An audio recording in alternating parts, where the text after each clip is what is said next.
चले भाई आ जाएं। आपके पास अगेन पास पेपर का क्वेश्चन है। लेक्चर रिकॉर्ड होना शुरू हो चुका है आपके पास। ब्रेक इवन एनालिसिस है। आप अपनी लाइफ में ओ लेवल्स बिजनेस में बहुत सी जगहों पे पढ़ के आ चुके थे, बट ये अकाउंटिंग के अंदर थोड़ा सा डिफरेंट है क्योंकि कैलकुलेशन का इम्पैक्ट बहुत ज़्यादा है। यहाँ पर देख सकते हैं जून 2007 क्वेश्चन नंबर 3। अगर किसी को अपने पास ईयर मेंशन करना है तो जून 2007 पेपर 2 क्वेश्चन नंबर 3 है। Fernando manufacture 3 types of, Fernando भाई मैन्युफैक्चर करें 3 टाइप्स ऑफ रेफ्रिजरेटर्स। कौन कौन से हैं उसके? हाउस होल्ड है, बिजनेस है, फैक्ट्री है। The following data apply for the year ended 30 अप्रैल 2007। पहला क्या है? हाउस होल्ड, दूसरा बिजनेस, तीसरा फैक्ट्री, और उसके बाद टोटल का कॉलम दिया हुआ है। यहाँ पर देख सकते हैं सेल्स यूनिट दिया हुआ है 2400, 900, 2250। ये सेल्स यूनिट्स हैं, याद रखिएगा। टोटल सेल्स वैल्यू की अगर बात कर रहा हूँ 2,40,000, 1,08,000, 3,60,000 और 7,08,000 इस बाय टोटल इन सबका। अगर मैं इसको अपने लिए इजी करता हूँ थोड़ा सा, मैंने कहा 2,40,000 को डिवाइड कर लूँगा, 1,08,900 को डिवाइड कर लूँगा, 1,08,000 को डिवाइड कर लूँगा 900 यूनिट से, 36,000 को डिवाइड कर लूँगा किससे? 2250 से। तो हेल्प कर सकते हो, आपके पास कितना कितना आएगा? जब आप इसको डिवाइड कर रहे हो तो पहले वाले का तो मेरे ख्याल से आपके पास आ जाएगा 20 नहीं बेटा 100 आएगा। ओके, 240,000 डिवाइडेड बाय 2400, तो सेलिंग प्राइस पहले वाले की कितनी हो जाएगी? 100। 1,08,000 को डिवाइड कर लो 900 यूनिट से, तो सेलिंग प्राइस कितनी आ जाएगी? 120। इसके बाद 3,60,000 को डिवाइड कर लो 2250 से, तो कितनी आ जाएगी सेलिंग प्राइस? 160। सही है आपके पास। तो अगर मैं इसको सॉल्व करूंगा तो किस तरीके से सॉल्व करूंगा? यहां तक बात हो गई, सही है। इसके बाद आप इन सबको टोटल कर लो।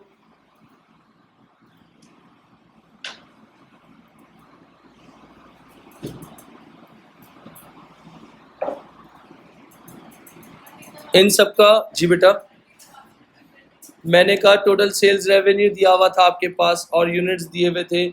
मैंने इसको सेल्स रेवेन्यू को डिवाइड कर लिया यूनिट से, तो सेलिंग प्राइस पर यूनिट आ गई सबकी। डन।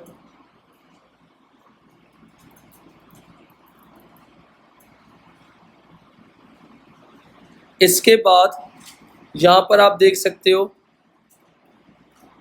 डीएम, डीएल और वीपीएच, ये क्या है? टोटल वेरिएबल कॉस्ट दी हुई है, दिख गई सबको। इस पूरे को टोटल करके बता सकते हो कितना होगा?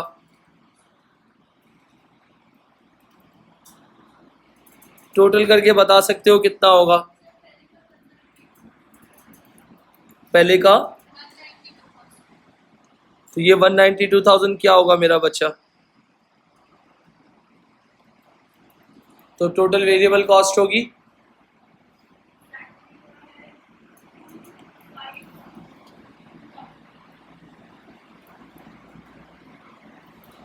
टोटल वेरिएबल कॉस्ट, और दूसरे वाले का 45,000, 28,800 प्लस 13,500 कितना हो जाएगा? 45,000 प्लस 28,800 प्लस 13,500, 87,000।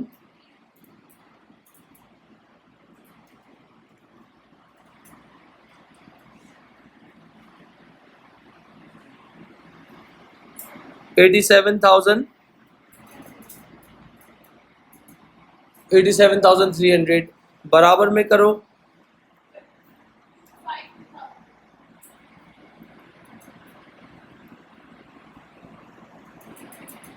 इसके बाद आपके पास क्या चीज़ है? कितना? 252,000 आई थिंक। ये सारी क्या है?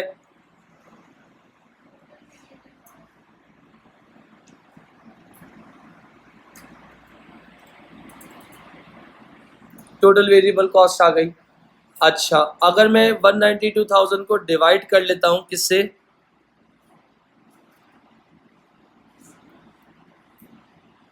अगर 192,000 को मैं डिवाइड कर लेता हूं तो मेरे पास क्या आ जाएगी? Total variable cost per unit आ जाएगी। अगर मैं इसको इससे डिवाइड कर लेता हूं, अगर मैं इसको इससे डिवाइड कर लेता हूं तो मेरे पास वेरिएबल कॉस्ट पर यूनिट आ जाएगी सबकी। डन है। तो 192,000 को डिवाइड करो 24 से, कितना आ जाएगा जी? 80। इसके बाद 87,300 को डिवाइड कर लो 900 से, कितना आ जाएगा जी? 97। इसके बाद 252,000 को डिवाइड कर लो 2250 से। 252,000 डिवाइडेड बाय 2250, 112। मैंने पर यूनिट्स बना ली। मैं आपसे अभी सिर्फ जो कर रहा हूँ, सब कोई अकाउंट्स नहीं पढ़ा रहा, मैं 12 मरतबा कह रहा हूँ, मैं सिर्फ पर यूनिट और यूनिट को मैं कर रहा हूँ। सही है। और अगर मैं इस तरह कहूँ कि 2,40,000 रुपये मेरी क्या है, 2,40,000 रुपये मेरी क्या है? सेल्स हैं। और अगर इसमें से मैं वेरिएबल कॉस्ट को माइनस कर देता हूँ तो मेरे पास क्या आ जाएगा? कंट्रीब्यूशन आ जाएगा। सेल्स में से वेरिएबल कॉस्ट माइनस करूंगा तो कंट्रीब्यूशन आ जाएगा। कितना आएगा बता सकते हो? सेल्स में से वेरिएबल कॉस्ट को माइनस करूंगा, यानी पहली वाली थी 2,40,000 डिवाइडेड बाय 192, कितना? 48,000। ये मेरा कंट्रीब्यूशन आ गया। दूसरे वाले में सेल्स कितनी थी? 108 थी माइनस 87.3, तो मेरे हिसाब से आ जाएगा कंट्रीब्यूशन 20,700। और आखिरी वाले की बात कर रहा हूँ 360 माइनस 252,000, तो कितना आ जाएगा? 108 आ जाएगा। डन। कोई मसला? पहली रिक्वायरमेंट क्या कह रहा है? मुझे हर रेफ्रिजरेटर का कंट्रीब्यूशन पर यूनिट चाहिए। Part A, contribution per unit कैसे निकलेगा? अगर कंट्रीब्यूशन पर यूनिट की बात कर रहा हूं तो सबसे पहले कौन है? House hold. इसका फॉर्मूला क्या होता है? Count per unit equal to selling price per unit minus variable cost per unit. Selling price per unit कितनी थी? 100। वेरिएबल कॉस्ट कितनी निकाली थी? 80। 100 में से 80 माइनस कर दूंगा तो काउंट पर यूनिट कितना आ जाएगा? डन। अगला वाला अगर कोई मसला हो तो प्लीज़ रोक देना। इसके बाद बिजनेस की बात कर रहा हूँ, इसका कैसे निकालूंगा? Count per unit equal to selling price per unit minus variable cost per unit. Selling price per unit कितनी थी आपके पास? 120। वेरिएबल कॉस्ट पर यूनिट 97, तो काउंट पर यूनिट कितना आ गया? 120 में से 97 माइनस कर दो 20। कोई मसला?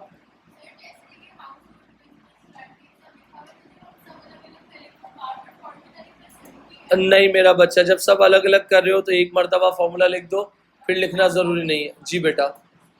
रोहा क्लियर? फिज़ा क्लियर बेटा?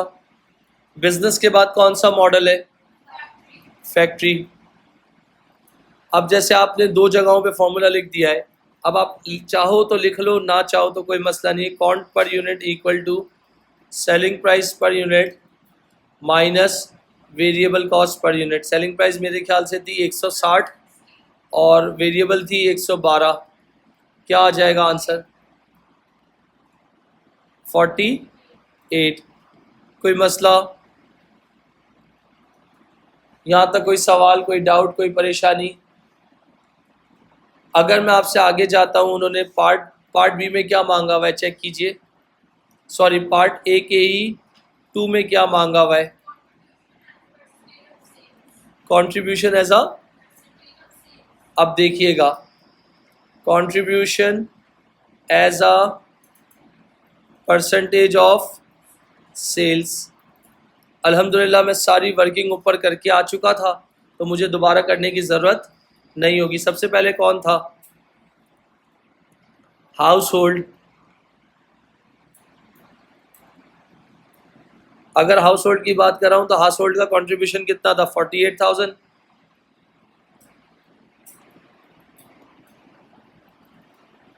हाउस होल्ड का कंट्रीब्यूशन कितना है? 48,000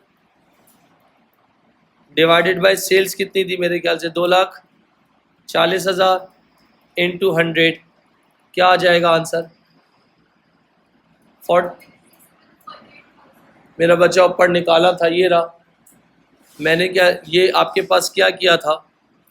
ये आपकी सेल्स थी, ये सारी आपकी क्या थी? वेरिएबल कॉस्ट थी। तो सेल्स में से आपने क्या किया था? वेरिएबल कॉस्ट माइनस किया था, तो कंट्रीब्यूशन आ गया था, ये रहा। डन। तो 48,000 डिवाइडेड बाय 240,000 मल्टीप्लाई बाय 100 कितना बेटा? 20%।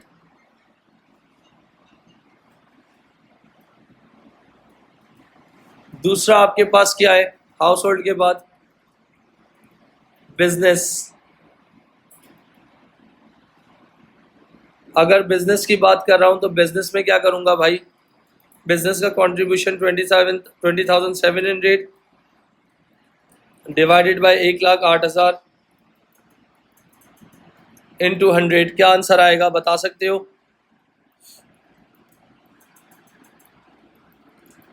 आंसर बता सकते हो? 19.17 होगा। एग्जैक्ट वही बन रहा है, 19.17। ओके, नेक्स्ट में क्या करोगी? हाउस होल्ड है, बिजनेस है और फैक्ट्री।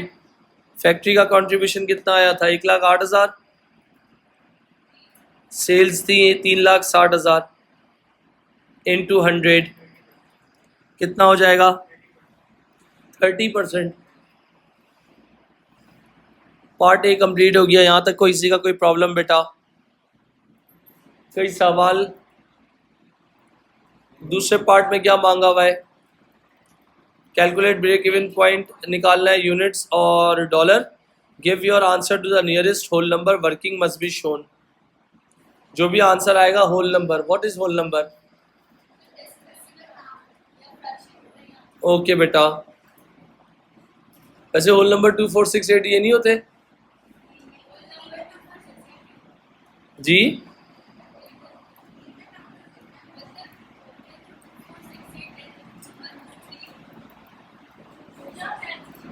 चले बाद में देखेंगे, मैथ्स बाद में पढ़ा दूंगा बेटा, वो भी आती है भाई को। आ जाए।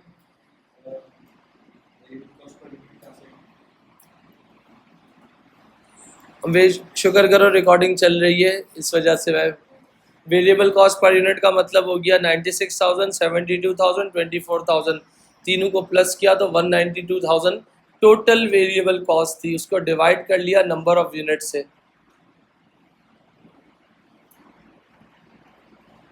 आपके पास फिर आपको ब्रेक इवन निकालना है पार्ट बी के अंदर। अगर ब्रेक इवन निकालोगे सबसे पहले किस में निकालना है? यूनिट्स में। क्या फॉर्मूला होगा? Fix cost contribution per unit दिया हुआ है क्या? निकाला है हमने। ओके, तो काउंट पर यूनिट हो गया। इसी तरीके से अगले अगले का निकाल लूँ। Break even units equal to fix cost divided by count per unit, तीसरे वाले का break even units equal to fix cost divided by count per unit. चाहो तो अपने क्वेश्चंस में देखो, फिक्स कॉस्ट सारी दी हुई है तुम्हारी आंखों के सामने। पहली है 57,600, दूसरी है 27,000 और तीसरी है 67,000। डन, दिख गया सबको? काउंट पर यूनिट पहले कितने का था? 20, 23, 48 divide by 20 divide by 23 divided by 48। Clear? कोई मसला?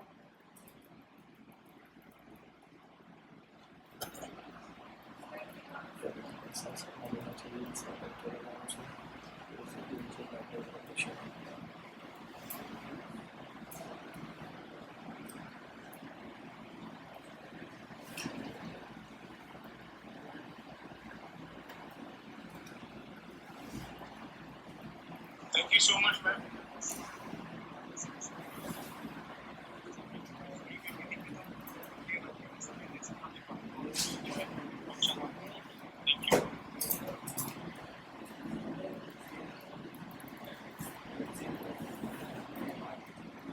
यहां तक हो गया बेटा? डिवाइड करके बताएंगे। 57,600 को डिवाइड करें 20 से। कुछ मसला आ रहा है बिलाल बेटा? पक्का?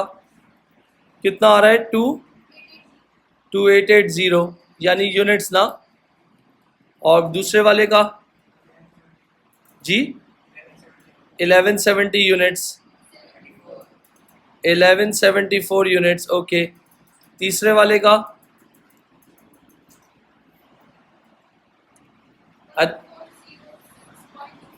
1406, 1406.25 यूनिट्स में कभी भी नहीं होता बेटा। इसका मतलब है ये यूनिट्स ब्रेक इवन आ गए। अब इसी को सुनो मेरी बात जी मेरा बच्चा, वो मसला नहीं है, वो 11.3 कुछ हो रहा होगा मगर आगे जाके वो सही। और वहाँ 2.5 था ना मेरा बच्चा, नियरेस्ट होल नंबर बोला था ना। अच्छा, फिर इसके बाद क्या निकालना है? Break even in dollars. कैसे निकालते हैं? Break even units multiply by selling price. फिर इसके बाद break even units in dollar equal to break even units multiply by selling price per unit. फिर उसके बाद break even in dollar equal to units multiply by selling price per unit. तो break even units कितने थे आपके पास? 2880। इसकी selling price थी मेरे ख्याल से 100 निकाली थी, तो कितना आ जाएगा? 288,000। इधर ब्रेक इवन कितना आ जाएगा? कितने यूनिट्स हैं? 1174 मल्टीप्लाई बाय सेलिंग प्राइस कितनी है? 120। कितना हो जाएगा? 14088। और आखिरी वाले में ब्रेक इवन यूनिट्स कितने हैं? 1406 मल्टीप्लाई बाय सेलिंग प्राइस कितनी है? 160। करिएगा कितना हो रहा है? 224960। तो उन्होंने मुझसे जो मांगा था ब्रेक इवन इन डॉलर्स और ब्रेक इवन इन रेवेन्यू, मैंने दोनों दे दिया। क्लियर? कोई सवाल, कोई डाउट, कोई मसला?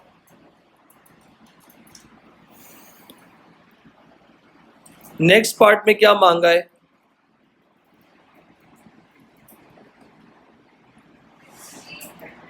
एक्सप्लेन करना है, लिखें ज़रा क्या एक्सप्लेन करना है। The table at the beginning of the question shows that both the household and the business model appear to be making a loss. Explain why Fernando should not cease the production of these two types of refrigerator. यहाँ देखिएगा भाई please, ये देखें यहाँ पर कितना loss आ रहा था, यहाँ लॉस कितना आ रहा था 9600, 6300, और यहाँ प्रॉफिट कितना आ रहा था, तीनों सबके कंट्रीब्यूशन कितने हैं, इसका कितना है 48,000, 20,000 और 1,08,000। यार जब तक कंट्रीब्यूशन पॉजिटिव में होना, जब तक वो डिपार्टमेंट बंद नहीं हो सकता। अगर फिक्स कॉस्ट हमारे हाथ में है, हम उसको एडजस्ट कर सकते हैं अकॉर्डिंग टू टाइम, चीज़ों को प्लस माइनस रेट को ऊपर नीचे कर सकते हैं, खर्चे कम कर सकते हैं। मगर कंट्रीब्यूशन ही अगर नेगेटिव में आ जाता है तो आगे प्रोडक्शन का कोई फ़ायदा ही नहीं है, क्योंकि जब कंट्रीब्यूशन नेगेटिव में तो फिक्स कॉस्ट ऑलरेडी नेगेटिव में है। तो आप तो जब कॉस्ट ही कवर नहीं कर पाए हो तो आप क्या क्या बेचोगे, बात समझ रहे हो। तो अब इस वाले में बोल रहा है क्यों फर्नांडो ने ये इसको बंद नहीं किया, और कितने मार्क्स का पार्ट है लिखवा रहा हूं, जल्दी से क्विकली लिख लो। कौन सा पार्ट है ये, क्या लिख दोगे, ऑल्दो हाउस होल्ड, और दूसरा कौन सा था, बिजनेस डिपार्टमेंट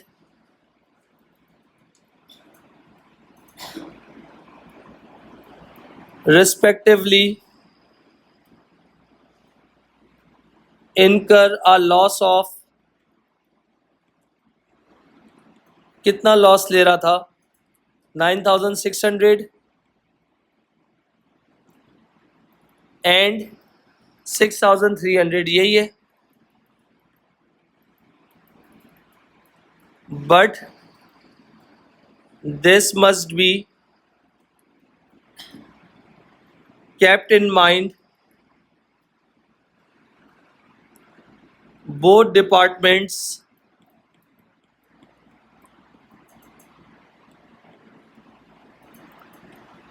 shows a या made a positive contribution, दोनों डिपार्टमेंट्स आपके क्या शो कर रहे हैं, पॉजिटिव कंट्रीब्यूशन शो कर रहे हैं, as calculated in part A का 1। सो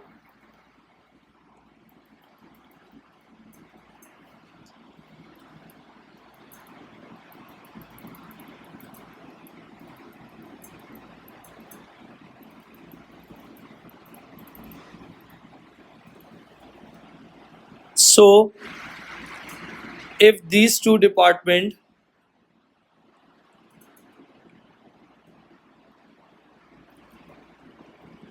are closed, then the fixed overheads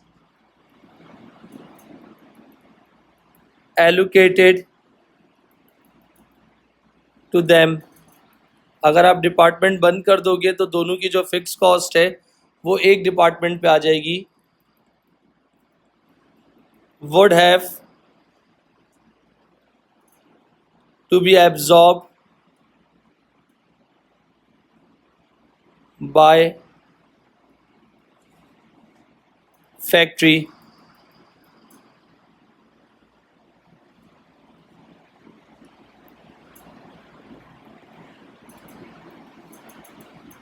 which would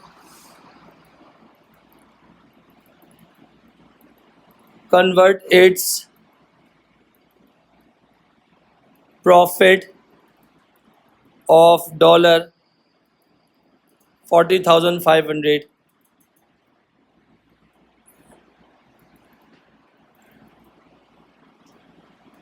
to a loss of $44,100.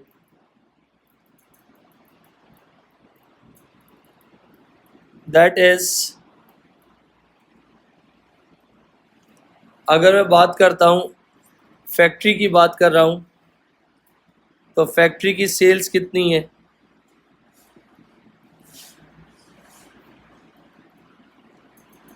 मेरे ख्याल से फैक्ट्री की जो सेल्स थी 3,60,000 थी।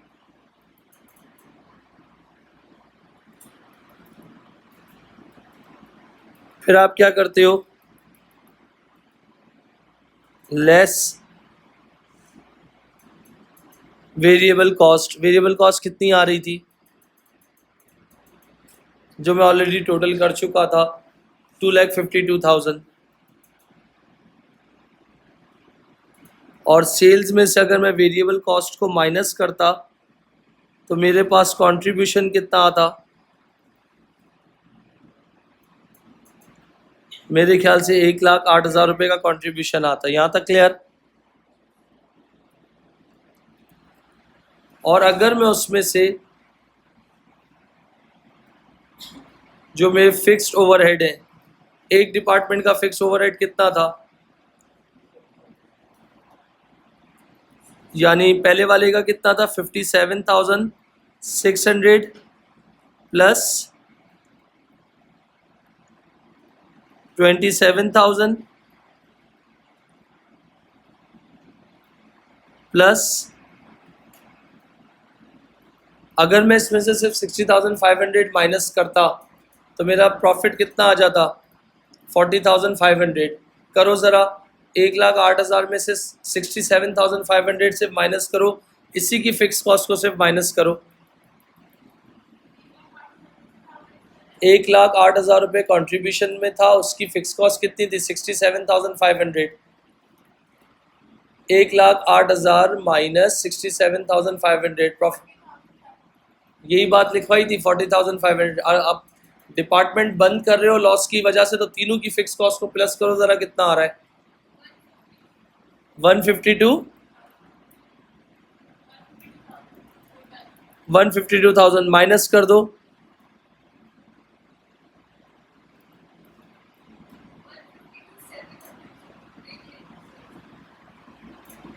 152,100 होगा मेरे ख्याल से।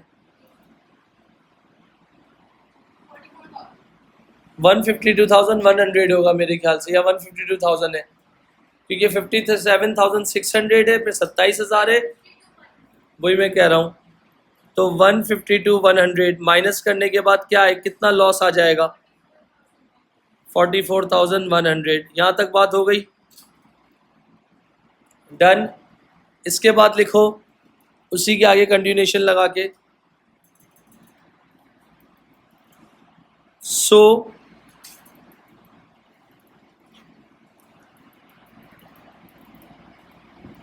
so the department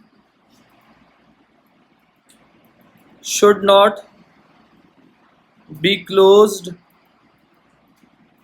unless they have a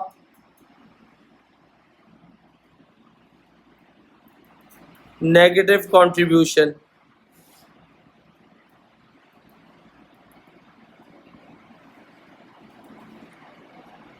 And the business is making overall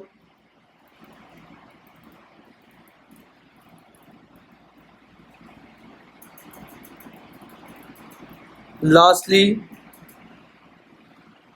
they should not be